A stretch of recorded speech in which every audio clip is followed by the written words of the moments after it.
Keith Richards, en 2025, prouve que le rock'n'roll ne fait pas que vieillir. Il se bonifie. Avec une fortune estimée à 600 millions de dollars, il continue de tourner, de gagner de l'argent et de mener une vie tout sauf tranquille. De sa retraite en bord de mer à 10 millions de dollars aux Turks et Caïcos, à son domaine privé dans le Connecticut, Richards s'est construit un univers de luxe discret. Ses voitures, dont certaines ont une histoire sulfureuse, se sont vendues pour des centaines de milliers de dollars. Ses guitares ont valeur de pièces de musée et ses montres sont devenues de véritables investissements. Contrairement à beaucoup de ses pairs, il a refusé de vendre son catalogue musical, affirmant qu'il n'en avait pas encore terminé. L'argent, les maisons, l'héritage, tout continue de grandir. Voici à quoi ressemble vraiment la vie de Keith Richards aujourd'hui. S'il y a bien une chose qui a vieilli aussi bien que Keith Richards, voire mieux, c'est son compte en banque. En 2025, la fortune du légendaire guitariste est estimée à 600 millions de dollars. Un chiffre qui ne cesse d'augmenter grâce à une combinaison de décisions d'affaires avisées, d'une longévité créative exceptionnelle et d'un pouvoir de marque dont la plupart des artistes ne peuvent que rêver. La base de cette fortune, évidemment, ce sont les Rolling Stones, un groupe qui n'a pas seulement dominé une époque, mais a défini le modèle même de la célébrité rock mondiale. Avec plus de 240 millions de disques vendus dans le monde, il possède l'un des catalogues les plus précieux de l'histoire de la musique. Richards, en tant que co-auteur des plus grands succès du groupe, détient une part particulièrement lucrative de cet héritage. Des titres comme I Can't Get No Satisfaction, NG, Gimme Shelter et Painted Black continue de générer des revenus de licences, de royalties radio et d'accords publicitaires.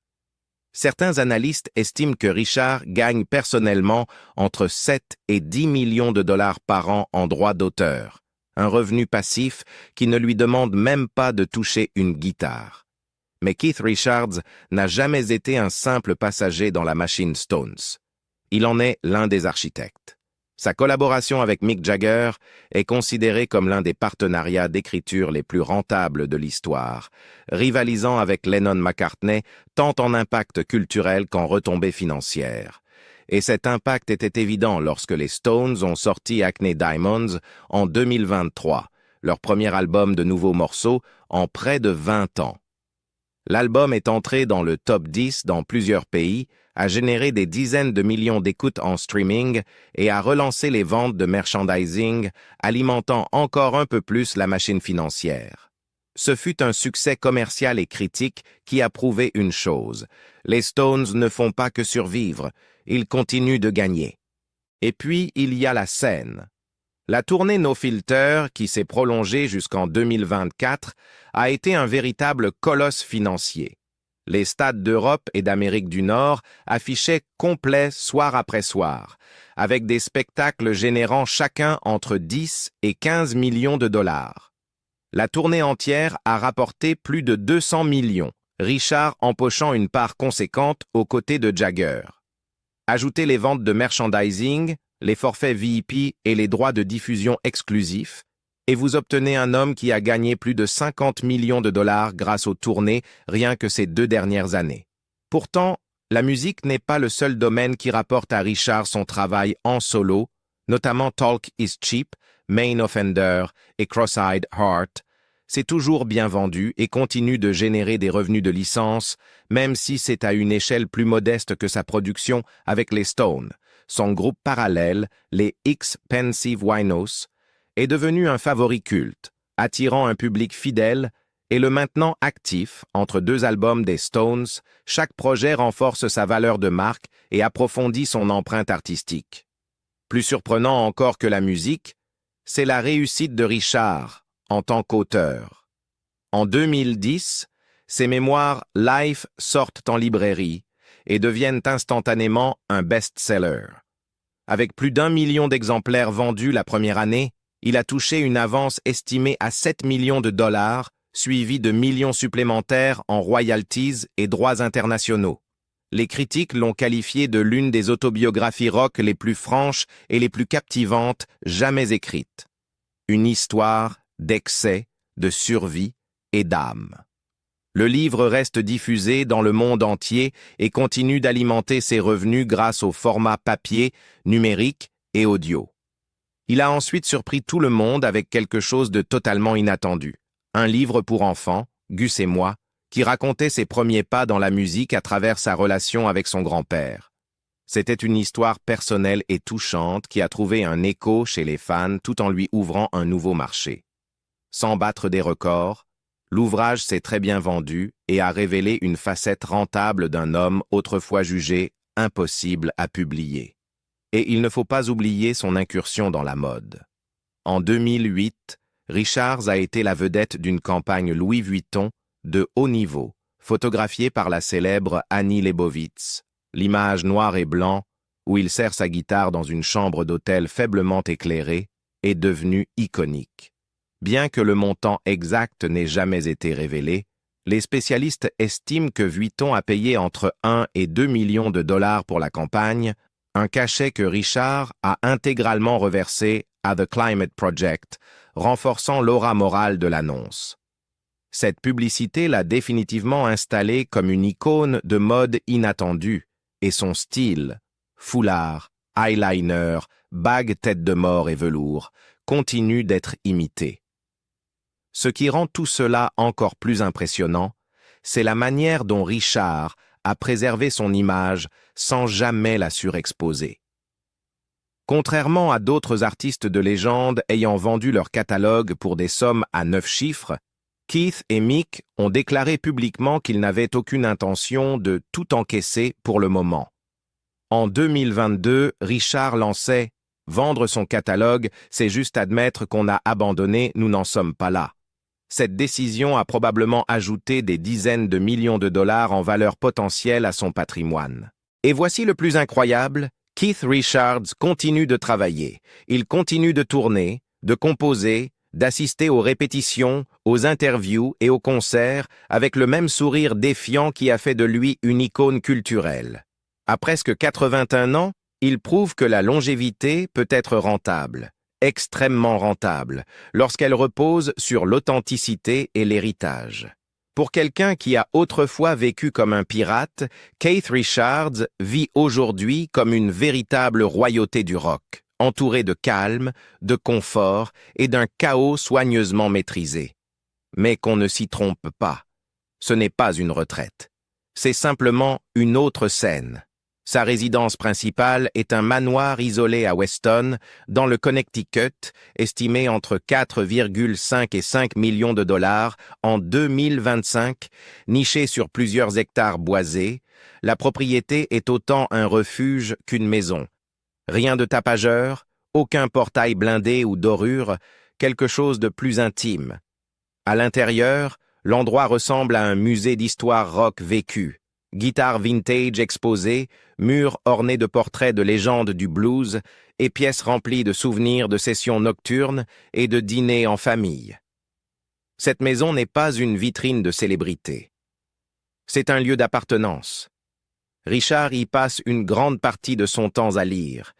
Il est connu pour garder des piles de livres dans chaque pièce et à écrire, disparaissant parfois dans un studio privé au fond de la maison. C'est un lieu où la musique circule encore, mais sans le bruit du monde extérieur. À l'opposé total de la sérénité du Connecticut se trouve son refuge tropical à Parrot Cay, aux Turks et Caïcos, où Keith possède une villa en bord de mer de 10 millions de dollars sur l'une des îles privées les plus exclusives des Caraïbes. Avec ses eaux turquoises, son sable blanc et son isolement quasi total, c'est le lieu rêvé d'un homme qui a passé des décennies à être poursuivi par les fans, la police et ses propres démons. La villa, vaste de plusieurs milliers de mètres carrés, mêle luxe décontracté et charme ancien. Espace ouvert, mobilier en teck et vue panoramique sur l'Atlantique Parrot-Cay n'est pas qu'un lieu de vacances. C'est l'endroit où Richard va respirer. Des habitants racontent l'avoir vu jouer de la guitare, pieds nus sur le porche, une bouteille de rhum à portée de main, laissant le vent de l'océan porter de nouvelles mélodies. Ils n'appellent peut-être pas cela composer, mais quelque chose naît toujours. Jusqu'à récemment, Manhattan faisait aussi partie de l'univers de Keith Son Penthouse en duplex dans Greenwich Village, qu'il a vendu en 2023, valait environ 9 millions de dollars au moment de la vente. Une perte de 1 500 000 par rapport aux 10 500 000 qu'il avait payé en 2014. Pendant près d'une décennie, cet appartement de la Fifth Avenue a été la forteresse new-yorkaise des Richards, un lieu pour se reposer entre deux concerts, recevoir des invités et vivre discrètement au cœur d'une ville qui ne dort jamais. Le duplex avait tous les attributs de la royauté rock. Son salon-salle à manger de 47 pieds de long était pensé pour accueillir des soirées intimistes et des jam sessions improvisées. 3 terrasses privées offraient des vues spectaculaires sur Washington Square Park et les lumières de la skyline, tandis que l'escalier principal, orné d'une rampe en bronze gainée de cuir, s'enroulait élégamment dans l'espace, comme un riff grimpant le long d'un manche de guitare. La suite parentale comportait 2 dressings, chacun conçu pour accueillir l'immense garde-robe de Richard, vestes en velours, bottes patinées, foulards en soie et bagues tête de mort. Sur l'un des murs de la chambre, une inscription en lettres audacieuses proclamait « You're never too young to rock and roll ». Cette phrase n'était pas un simple élément décoratif, c'était une déclaration. Ce lieu n'était pas seulement de l'immobilier, c'était Keith Richard transformé en architecture. Même vendu à perte, l'appartement n'a en rien diminué son héritage. En réalité, l'acheteur n'a pas acquis seulement des mètres carrés, il a acquis un morceau d'histoire de la musique moderne. Pendant un temps, c'était la maison de l'homme qui a écrit « Sympathy for the Devil ». Aucun prix ne peut égaler cela. Au total, le portefeuille immobilier connu de Richard est estimé à plus de 20 millions de dollars, mais sa véritable valeur réside dans ce que chaque lieu représente. Le Connecticut, c'est la famille. Parrot Cay, c'est la paix. Manhattan, c'était le feu. Chaque adresse est un chapitre d'une vie qui défie le temps. Oubliez les bus de tournée, l'amour de Keith Richards pour les voitures est presque aussi célèbre que sa musique. En réalité, ces voitures racontent leur propre version de son histoire. Virées folles, beauté classique et accidents qui, par miracle, n'ont pas tourné au drame l'une des plus iconiques. Sa Bentley S3 Continental Flying Spur de 1965, surnommée Blue Lena. Non seulement elle était équipée d'un compartiment secret pour la contrebande, bien sûr, mais elle a aussi survécu à un accident en 1976 lorsque Richard s'est endormi au volant. La voiture a ensuite été vendue aux enchères pour 947 000 dollars. Il y a aussi sa Ferrari Dino 246 GT de 1972, qu'il acheta neuve et conduisit plus de 25 000 miles avant de la vendre dans les années 80. Cette même voiture a changé de propriétaire plusieurs fois avant d'être vendue en 2018 pour 549 614 dollars. Et il ne faut pas oublier la Mercedes-Benz décapotable de 1947 que Richards a retournée dans le Sussex, alors que sa compagne Anita Pallenberg était enceinte de 7 mois. Richard a été éjecté du véhicule et s'en est sorti sans une égratignure, tandis que Pallenberg s'est cassé la clavicule. Il en a parlé dans Life, décrivant une étrange expérience hors du corps en se voyant voler dans les airs. Mais toutes les histoires ne finissent pas dans le chaos. Sa Ferrari 400i de 1983 en est un exemple de luxe calme et maîtrisé. Richard a gardé la voiture pendant 35 ans, l'a utilisée avec parcimonie et l'a maintenue en parfait état. Elle a été vendue aux enchères en 2017 pour plus de 345 000 €, avec seulement 2 253 miles au compteur. La collection de guitares de Keith Richards n'est pas simplement un coffre rempli de bois vintage et de cordes, c'est une archive de plusieurs millions de dollars de l'histoire du rock. Au fil des décennies, Richard a rassemblé un véritable trésor d'instruments, dont beaucoup ont foulé les plus grandes scènes du monde, enregistré des albums légendaires ou survécu à des destructions mémorables dans des chambres d'hôtel. Bien qu'il n'ait jamais exhibé sa collection publiquement comme d'autres musiciens, les experts et maisons de vente estiment qu'il possède plus de 100 guitares, incluant des Telecaster rares, des Les Paul, des modèles Gibson ES et des pièces hautement personnalisées conçues pour lui. Beaucoup de ces instruments, grâce à leur provenance, utilisés sur scène, en studio ou lors de moments clés de l'histoire des Stones, valent aujourd'hui des centaines de milliers de dollars chacun. L'un des instruments les plus célèbres de son arsenal, une Fender Telecaster modifiée de 1953 surnommée Micawber, est considérée comme inestimable par les collectionneurs, bien qu'elle soit assurée pour plus d'1 million de dollars en raison de son rôle dans d'innombrables performances de Brown, Sugar et Start Me Up. Et ce n'est qu'une pièce.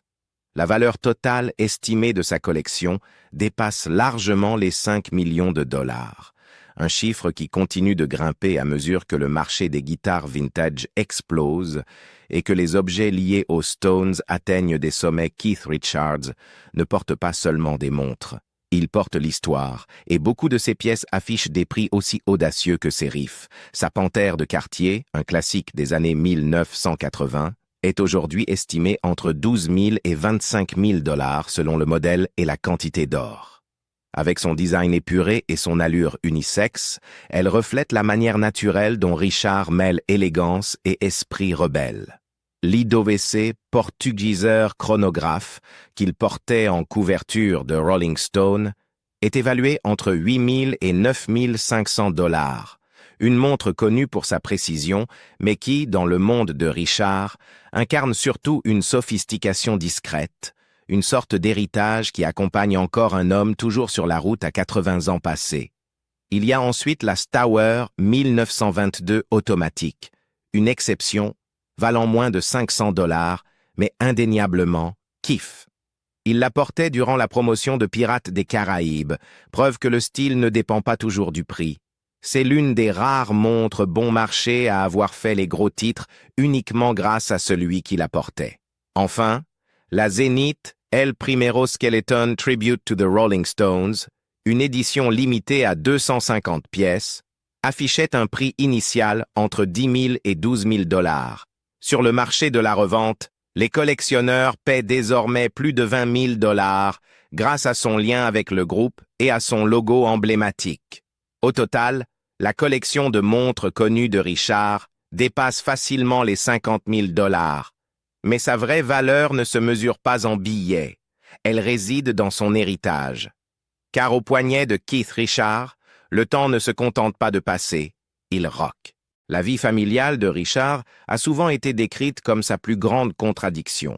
Étonnamment stable, surtout comparé au chaos qui a défini une grande partie de sa jeunesse et de ses débuts. Après une existence marquée par les arrestations, les addictions et les excès, il est presque poétique que la partie la plus solide du monde de Keith Richards soit devenue son mariage. Il rencontre Patty Hansen, le mannequin américain au charme All-American, et à l'esprit vif à la fin des années 1970. Il se marie le 18 décembre 1983, qui était aussi le 40e anniversaire de Keith, une date symbolique marquant le début d'une nouvelle ère. Aux yeux du public, Richard restait un dieu du rock, mais Hansen apportait un équilibre essentiel dans sa vie privée. Leur mariage, qui dure depuis plus de 40 ans, est l'une des histoires d'amour les plus durables du rock'n'roll, ayant survécu aux enfants, aux tournées, aux cures de désintoxication et à l'œil permanent des médias. Contrairement à beaucoup de relations de célébrités, la leur ne repose ni sur le sensationnalisme, ni sur la romance mise en scène. C'est une histoire réelle, parfois chaotique, mais solide. Ensemble, ils ont élevé 2 filles, Theodora et Alexandra, qui se sont toutes deux fait un nom dans le monde de la mode et de l'art. Theodora a posé pour des marques comme Tommy Hilfiger et a figuré dans Vogue, tandis qu'Alexandra, également mannequin, est photographe et DJ. Active au cœur des milieux créatifs new-yorkais, Malgré leur statut de filles de légende du rock, elles sont restées remarquablement terre à terre, preuve que Richard et Hansen ont choisi de les élever loin du tumulte d'une célébrité constante. Richard a un jour déclaré « Patty m'a donné quelque chose que je ne pensais pas mériter, la normalité, une raison de rester. » Mais le rôle de père de Keith dépasse la famille qu'il a fondée avec Hansen. De sa relation précédente avec Anita Pallenberg, actrice iconique et muse des premières années des Stones, Richards a 3 autres enfants. Son fils aîné, Marlon, nommé en hommage à Marlon Brando, voyageait souvent avec lui en tournée dans les années 1970, assistant même à des concerts lorsqu'aucune babysitter n'était disponible. Leur lien est fort, fondé non pas sur un schéma parental traditionnel, mais sur la survie et la sincérité. Angela, sa fille issue de la même relation, a choisi une vie plus discrète, loin du regard du public, et puis il y a la tragédie. Tara Jojo Gunn, un fils né en 1976, mort tragiquement du syndrome de mort subite du nourrisson à seulement 10 semaines, alors que Keith était en tournée. Cette perte l'a dévasté, et même s'il en parle rarement publiquement, ses proches affirment que cela l'a profondément marqué. Ces dernières années, Richards a trouvé un refuge inattendu. Les livres, ni les guitares, ni les projecteurs, les livres.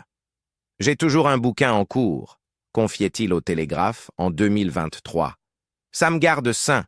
Je ne suis pas fait pour être une pop star. Parfois, je me réfugie simplement dans les livres. » Ses genres préférés? L'histoire, les romans policiers, la philosophie et les biographies.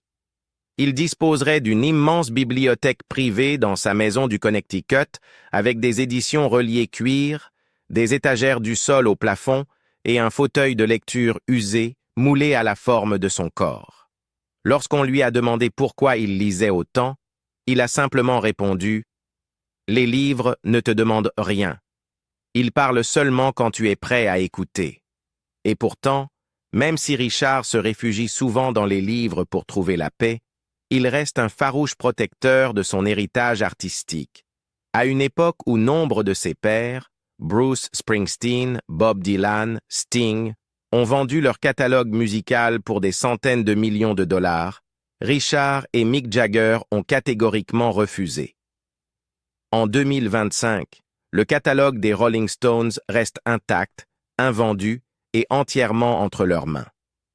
Pour Richard, ce n'est pas seulement une question d'argent, c'est une question de propriété, de dignité et d'un refus de réduire des décennies de travail créatif à une simple transaction financière. La seule chose à propos de vendre ton catalogue, lança-t-il un jour avec son sourire en coin, c'est que c'est un signe de vieillesse. On pourrait encore y ajouter quelques trucs. Et c'est exactement ça. Richard ne regarde en arrière que lorsqu'il passe un riff. Sa vie, même à 80 ans passés, demeure en mouvement. Écrire, enregistrer, jouer. Il n'est pas encore prêt à archiver son histoire.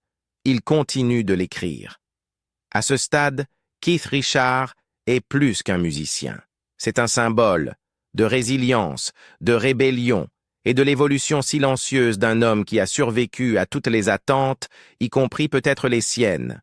Il a vécu plus fort et plus longtemps que quiconque ne l'aurait imaginé. On l'a surnommé l'homme le plus indestructible du rock'n'roll. Et pourtant, il est toujours là. Avec sa famille, avec son groupe, un livre à la main et une guitare jamais bien loin. La vie de Keith Richards en 2025 est exactement ce que l'on peut attendre d'une icône du rock qui a tout vécu et qui, miraculeusement, a survécu à tout. Entre villas à plusieurs millions, guitares rares, voitures de collection et montres de luxe, son univers est un mélange d'héritage et d'indulgence, bâti sur des décennies de musique inoubliable et d'une existence assumée. Il ne fait pas que survivre, il s'épanouit à sa manière. Quelle partie de son mode de vie vous a le plus surpris? La voiture vendue près d'1 million? Le refuge au bord de la mer? Ou le fait qu'il refuse encore de vendre son catalogue? Dites-le nous en commentaire. Et n'oubliez pas de liker, partager et vous abonner pour plus d'histoires venues du côté sauvage de l'histoire de la musique.